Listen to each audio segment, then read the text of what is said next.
you have made it to the final lesson. We're on 7-8 geometric sequences. Okay, this is not that bad. It's like, I say that about everything we learn, I know. It's similar to arithmetic sequences that we did at the beginning of the year. It's just instead of being adding or subtracting, now we're gonna be multiplying and dividing. Okay, so in the problem of the day, identify the pattern and find the next 3 terms in the sequence. From 80 to 40 to 20 to 10. You're dividing by 2 each time, or multiplying by half, however you want to think about it. So after 10, it would be 5. Half of 5 is 2 1/2. Half of 2 1/2 is 1 1/4, 1 1/4. Okay, in chapter 4, you learned about arithmetic sequences, which have a common difference. So you add or subtract to get from one term to the next. So like in this example, you add 3 each time. We did recursive and explicit formulas. So with recursive, it was whatever the number is before it plus the previous term, and then you identified what the first number is. For explicit, it was whatever the first number is plus your common difference times the number before it. So, or times 1 less than the term you're trying to get to.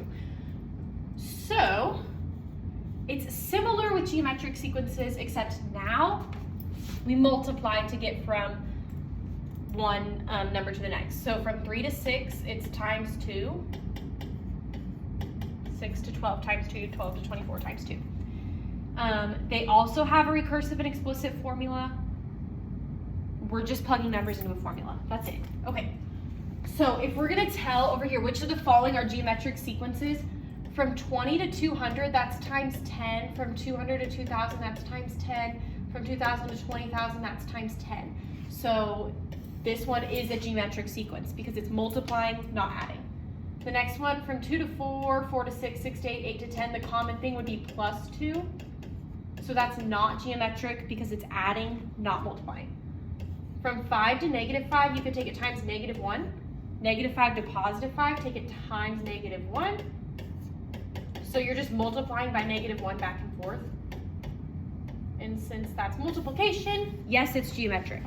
So you're just checking if your pattern's adding or subtracting or multiplying. If it's multiplying, it's geometric. Okay. For recursive and explicit formulas. Recursive, explicit. I'm going to put this on each. Recursive, explicit, recursive, explicit. Okay, so for your recursive formula, right here, you do a sub n equals a sub n minus 1 times your common ratio, which is the number you're multiplying by.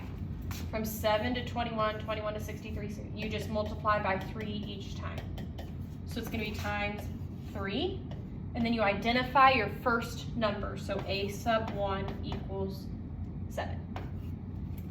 For the explicit formula, you do a sub n equals the first number, which is 7, times the common difference, which is 3, to the n minus 1 power. That's it. We're just plugging numbers into these formulas. This one would be a sub n equals a sub n minus 1 times, from 2 to 4, 4 to 8, 8 to 16, it's times 2 each time. So times 2, your first number, a sub 1, is 2. For explicit, a sub n equals the first number, which is 2, times our common difference, which is 2, to the n minus 1 power. I'm powering through these, I know. This one, recursive, a sub n equals the number before it times, from 40 to 20 to 10 to 5, you're dividing by 2, but we're going to write it as like a ratio, so it's going to be times half, because multiplying by half is the same as dividing by 2. So times half to the, and then a sub 1 equals 40. The first number is 40. This one, a sub n equals the first term, which is 40, times half to the n minus 1 power. Okay. Last problem, I think.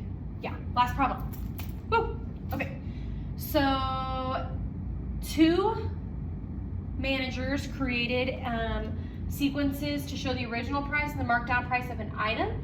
We're gonna write the recursive and explicit formula, and then we're gonna say what the price would be after the 6th markdown. Okay, so on this one, from 60 to 51, 51 to 43, 43, 35 to 36, 85, those are not, it's not just being like evenly subtracted each time. So I know it has to be geometric. So to figure out that ratio, I can take 51 divided by 60 to figure out what that ratio is. When you take 51 divided by 60, you should get 0.85. So A sub n equals A sub n minus 1 times 0.85, and then the first number is 60, so A sub 1 equals 60. I should have scooted that over. For my explicit formula, A sub n equals the first number, which is 60, times 0.85 to the n minus 1 power. To figure out the 7th, okay, so this after the 6th markdown, so this is after the first markdown, 2nd, 3rd, 4th, 5th, 6th, it would be the 7th term. So I'm going to plug in 7 for n. Okay, A sub n, I'm using the explicit formula for this. So n is gonna be 7. A sub 7 equals 60 times 0.85, 1 less than 7 is 6, so to the 6th power. And then 0.085 to the 6th power times 60 is $22.63. So as that keeps decreasing, after the 6th markdown, it would still cost $22.63. On the next one, it's actually just being subtracted by 8 each time. So this is an arithmetic sequence. So we're going back in time to our arithmetic. So sequence, which you can flip back and look at if you need to. A sub n equals A sub n minus 1 minus 8, because that's our difference. And then the first number, A sub 1, is 60. As the explicit formula, it would be A sub n equals first number, which is 60, minus 8 times the number before it, n minus 1. To figure out the 7th term, A sub 7 would be 60 minus 8 times 7 minus 1 is 6. 6 times 8 is 48, so 60 minus 48 is 12. So if you just took off $8 each time, you would end up with a $12 item after all those markdowns. Okay, this was once again a very quick crash course. I'll upload the PDFs. I'll help you when you return. I hope it gave you just like a little glimpse, and I will explain way, way, way more in person.